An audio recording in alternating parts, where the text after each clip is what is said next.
Hello students, welcome back. ये video है आपको कुछ जनरल सी इंफॉर्मेशन देने के लिए। ठीक है, देखिए क्या होता है कि स्टूडेंट्स हैं, आप लोग हैं, आप क्या करते हैं, 10th के अंदर आप लोगों ने स्टडी की, एग्जाम्स दिए हैं आप लोगों ने, तो आप देखते हैं कि बहुत ज़्यादा हाईएस्ट स्कोर ऑब्टेन करने वाला जो स्टूडेंट है, ठीक है, या बहुत ज़्यादा अच्छे मार्क्स जिस स्टूडेंट को मिलते हैं, कई बार क्या होता है स्टार्टिंग में 11th में वो कुछ टेस्ट अटेम्प्ट कर रहा है या कोई एग्जाम अटेम्प्ट करता है 11th में स्टार्टिंग में, तो क्या होता है उसके मार्क्स में या उसके परसेंटेज में थोड़ा सा क्या है, एक डाउनफॉल सा आ जाता है, थोड़ा सा डिक्रीज हो जाती है वो अचानक से।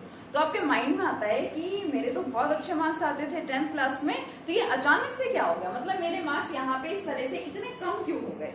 तो देखिए यहाँ पे मैं आपको बताऊंगी कि 11th क्लास में जो आप जिस तरह से क्वेश्चन आंसर्स को अटेम्प्ट करते हैं, उनको अटेम्प्ट करने के लिए आपको बहुत छोटी छोटी बातों का ध्यान रखना होता है। इसके अंदर आपको एग्जैक्टली बिल्कुल टू द पॉइंट क्या करने होते हैं, आपको आंसर्स देने होते हैं। जो आपसे पूछा गया है आपको वही चीज मेंशन करनी होती है। और मान लीजिए दो चीजें हैं, उनके बीच में सपोज डिफरेंस है। अब दो चीजों के बीच में डिफरेंसेस तो बहुत सारे होते हैं, ठीक है, लेकिन अगर आपसे 1 मार्क के अंदर कोई एक मेजर डिफरेंस पूछ लिया जाता है उन दोनों चीजों में, तो जो एक मेन डिफरेंस होता है आपके पास, आपको वही मेंशन करना होता है। उसको छोड़ करके आपने अगर दुनिया भर के 1000 डिफरेंसेस भी उसके अंदर लिख दिए तो आपको उसके अंदर मार्क्स नहीं मिलते हैं और वो क्या हो जाता है, रॉन्ग हो जाता है। तो सबसे फर्स्ट पॉइंट, मेन पॉइंट आपको यहाँ पे क्या याद रखना है, आप ध्यान रखें कि आपको जो भी आपका गिवन क्वेश्चन है कितने मार्क्स का गिवन है।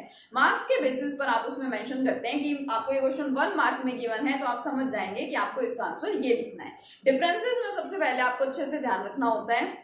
एग्जाम्पल के लिए मैं आपको बताऊं सिंपल सा, आप लोगों ने फर्स्ट यूनिट पढ़ी है some basic concepts of chemistry, उसके अंदर आप कंपाउंड्स और मिक्सचर्स को स्टडी करते हैं। अब आपने पढ़ा कंपाउंड्स और मिक्सचर्स में डिफरेंसेस तो बहुत सारे होते हैं। सपोज आपसे 1 मार्क में पूछा गया what is the difference between compound and mixture, एक नंबर में वो पूछ रहे हैं कि कंपाउंड और मिक्सचर में क्या डिफरेंस है, तो दोनों में जो एक मेजर डिफरेंस होता है आपको वही डिफरेंस मेंशन करना है। वैसे तो आप सबको पता है कंपाउंड्स और मिक्सचर्स में बहुत सारे डिफरेंसेस हैं जिनको आप लोग लिख सकते हैं।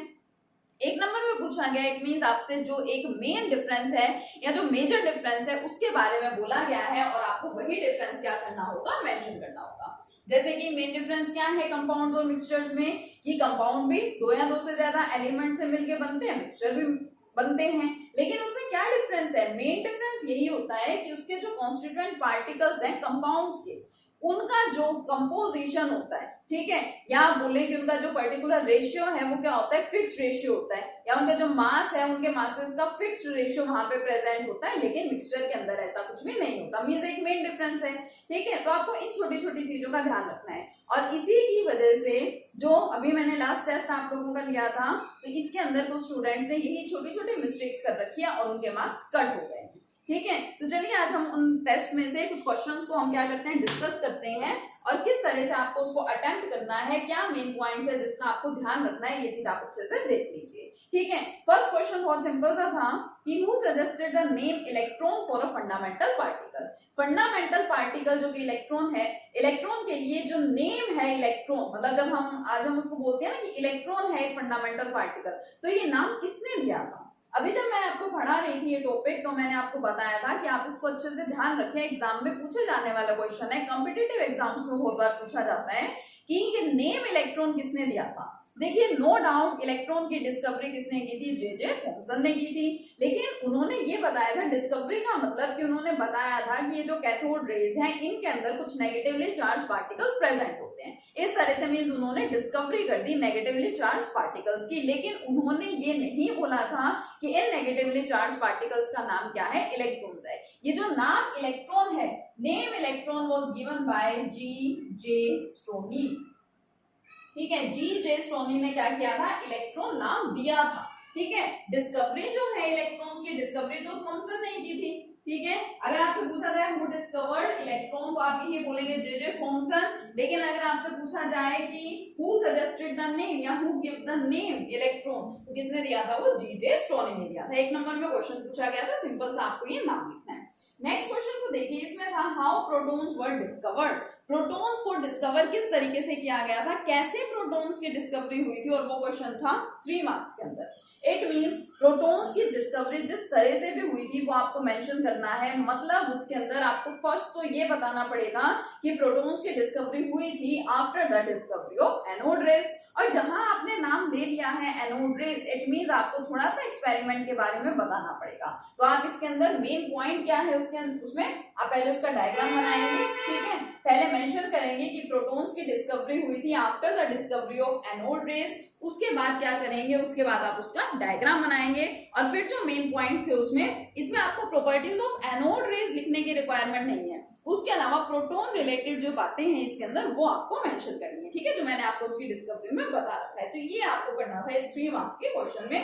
डायग्राम बनाना इसमें नेसेसरी है, ठीक है, डायग्राम आपको इसमें बनाना था। नेक्स्ट है बहुत सिंपल सा न्यूमेरिकल था, calculate the frequency and wave number of radiations. क्या फाइंड करनी है आपको, frequency and wave number of radiations आपको फाइंड करनी थी विद वेवलेंथ 480 नैनोमीटर। 480 नैनोमीटर आपको वेवलेंथ गिवन थी। तो मैंने आपको बता रखा है कि first of all we have to convert the wavelength, given wavelength in metres. सबसे पहले आपको वेवलेंथ चाहे एंगस्ट्रॉम में दे रखी है, चाहे पिकोमीटर में है, चाहे नैनोमीटर में है, सबसे पहले आप इसको कन्वर्ट किस में करेंगे, मीटर में कन्वर्ट करेंगे। तो देखिए मीटर में इसको पहले कन्वर्ट करना था, नैनोमीटर है, कैसे करेंगे, 10⁻⁹ मीटर। सोल्व कर लीजिए, ठीक है। इसको मैं क्या लिख सकती हूँ, 48 × 10⁻1 इंटू 10⁻�9। तो क्या होगा, देखो 48 into 10⁻⁻,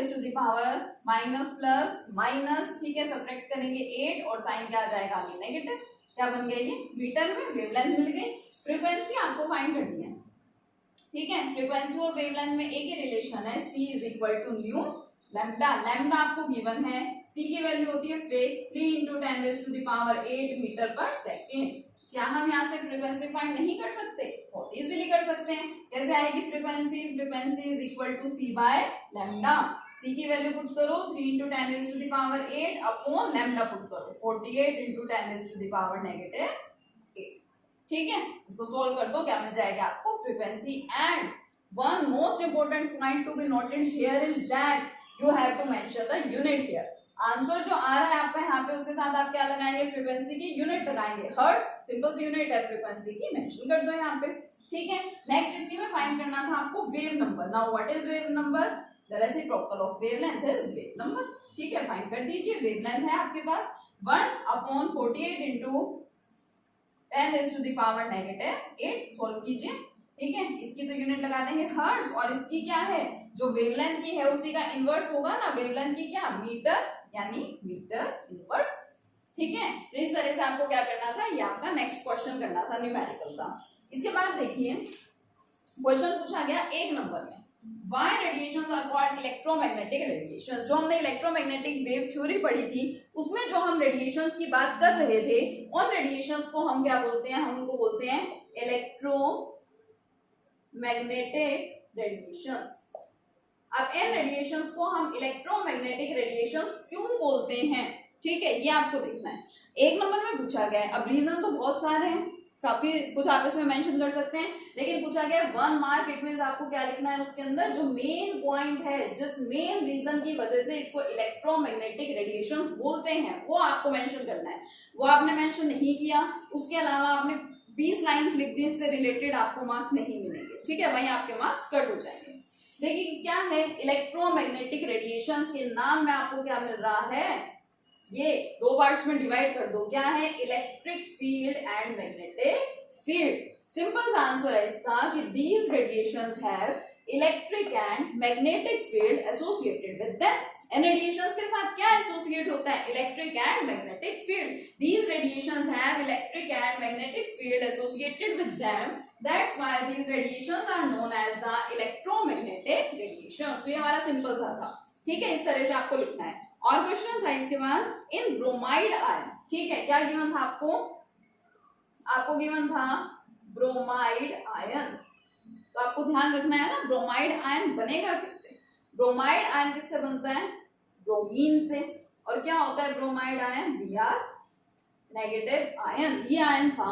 in bromide ion number of neutrons and mass number is found to be 45 एंड 80 रेस्पेक्टिवली। मास नंबर जिसको हम ए से रिप्रेजेंट करते हैं, क्या दे रखा है 80, ठीक है, यानी 80 उसका मास नंबर है। एंड नंबर ऑफ न्यूट्रॉन्स आपको गिवन है 45 and you have to calculate its atomic number and the number of electrons. क्या फाइंड करना है आपको यहाँ पे, इसका एटॉमिक नंबर और नंबर ऑफ इलेक्ट्रॉन्स को फाइंड करना है, ठीक है। तो अब ये तो सिंपल सी बात है कि आप एटॉमिक नंबर तो फाइंड कर लेंगे क्योंकि आपको न्यूट्रॉन्स और मास नंबर गिवन है, तो क्योंकि हमने फॉर्मूला पढ़ रखा है, क्या लिख रही हूं मैं, क्या पढ़ रखा है हम लोगों ने, नंबर ऑफ न्यूट्रॉन्स, वहां मैंने एन लिखा है ना, क्या है ये न्यूट्रॉन्स है। क्या पढ़ रखा है हमने, number of neutrons is equal to mass number minus atomic number. क्या होते हैं number of neutrons, mass number minus atomic number. तो नंबर ऑफ न्यूट्रॉन्स आपको यहाँ पे दे रखे हैं 45, ठीक है, ए आपको दे रखा है 80, आपको जेड फाइंड करना है, मैं जेड को यहाँ ला रही हूँ, Z is equal to A minus N, तो जेड क्या हो जाएगा हमारा 80 माइनस 45, ठीक है, कितना हो गया 35। इसका एटॉमिक नंबर कितना आ गया 35। ब्रोमाइड आयन ब्रोमीन से बना है ना, ब्रोमीन का एटॉमिक नंबर क्या होता है 35। उसके बाद आपसे पूछा गया नंबर ऑफ इलेक्ट्रॉन्स, इसके अंदर कुछ स्टूडेंट्स ने मिस्टेक कर रखी हुई, ठीक है। अब नंबर ऑफ इलेक्ट्रॉन्स, ये बात बिल्कुल सही है कि atomic number is equal to the number of electrons, but मैंने आपको बताया था in case of a neutral atom only. अगर हम देखें न्यूट्रल एटम की बात कर रहे हैं, सिंपल सा मैंने यहाँ बोला होता कि मेरे पास ब्रोमीन है, ठीक है, मैं ब्रोमाइड आयन की बात नहीं कर रही, मैं क्या कह रही हूँ, मेरे पास ब्रोमीन एटम है, तो उस एटम का जितना एटॉमिक नंबर है उतने ही ऑब्वियसली उसके अंदर क्या होते हैं, इलेक्ट्रॉन्स होते हैं। अब तो देखो क्या आ गया ना, आयन आ गया। आयन तो कैसे बनेगा, या तो इलेक्ट्रॉन का लॉस हुआ हो या इलेक्ट्रॉन का गेन हुआ हो। तो ब्रोमाइड आयन, इसके ऊपर तो नेगेटिव चार्ज है, सिंगल नेगेटिव चार्ज है, ठीक है, इट मींस वहां पे क्या हुआ है, 1 इलेक्ट्रॉन का गेन हुआ है। तो टोटल जो एटम है ब्रोमीन का, ठीक है, ब्रोमीन एटम में टोटल इलेक्ट्रॉन्स होते हैं 35, ऊपर से एक इलेक्ट्रॉन का गेन भी हो रहा है तो 36। तो हमसे तो ब्रोमाइड आयन के इलेक्ट्रॉन्स पूछे गए हैं। अगर आप आयन बना रहे हैं तो एटॉमिक नंबर तो चेंज होता नहीं। मैं बात करूं हाइड्रोजन आयन, ठीक है, तो इसका एटॉमिक नंबर तो 1 ही रहेगा ना, 0 थोड़ी ना हो जाएगा या चेंज थोड़ी हो जाएगा। इसी तरह से इसका एटॉमिक नंबर तो वही रहेगा, but it's number of electrons here क्या हो जाएंगे, वो -1, इसमें है नेगेटिव साइन, यानी कि 1 इलेक्ट्रॉन का गेन हुआ है तो +1 कर दिया, 36 इसके अंदर क्या आ गए, इलेक्ट्रॉन्स आ गए। ये आपको मेंशन करना था। और एक क्वेश्चन और था इसके अलावा, Why pressure is reduced inside discharge tube during discharge tube experiment। जो हमारा discharge tube experiment होता है उसके अंदर हम प्रेशर को रिड्यूस करते हैं, क्यों। कुछ स्टूडेंट्स ने बहुत सारे इनके आंसर दिए, सही आंसर भी थे, ठीक है, लेकिन वो क्या थे, डिस्चार्ज ट्यूब एक्सपेरिमेंट के अंदर से पॉइंट्स को उठा उठा करके लिखा गया था। वो ठीक है, अगर आपसे कोई पूछ लेता ना 4 मार्क्स के अंदर आपको कंप्लीट एक्सप्लेनेशन देनी है, 3 मार्क्स में आपको कंप्लीट एक्सप्लेनेशन देनी है, तो आप जितनी चाहे उतने लाइंस को उठा करके लिख दो, कोई दिक्कत नहीं है। लेकिन मेन पॉइंट 1 नंबर में आपसे ये क्वेश्चन पूछा गया था, तो 1 नंबर में क्या बताएंगे, सिंपल सी बात, हमने प्रेशर को क्यों रिड्यूस किया था, क्योंकि जो गैसेज हैं वो क्या थी, वो कंडक्टिंग नहीं थी स्टार्टिंग में जब आपके पास 1 एटमॉस्फेरिक प्रेशर था। क्यों, because gases are poor conductor. Gases poor conductor होती हैं, वो कंडक्टिंग नेचर या कोई भी फिनोमिना शो नहीं कर रही थी जब तक हमारे पास ज्यादा प्रेशर था, इसलिए प्रेशर को क्या करना पड़ता है, हमें वहां पे रिड्यूस करना पड़ता है, ठीक है। तो ये मेन पॉइंट्स थे। तो स्टूडेंट्स इस टाइप की बातों का आप लोग अच्छे से ध्यान दीजिए, ठीक है। नेक्स्ट टेस्ट में आई होप कि आप लोग इस टाइप की कोई भी मिस्टेक्स नहीं करेंगे, ठीक है, अच्छे से इन पॉइंट्स को देखिएगा। Okay, thank you.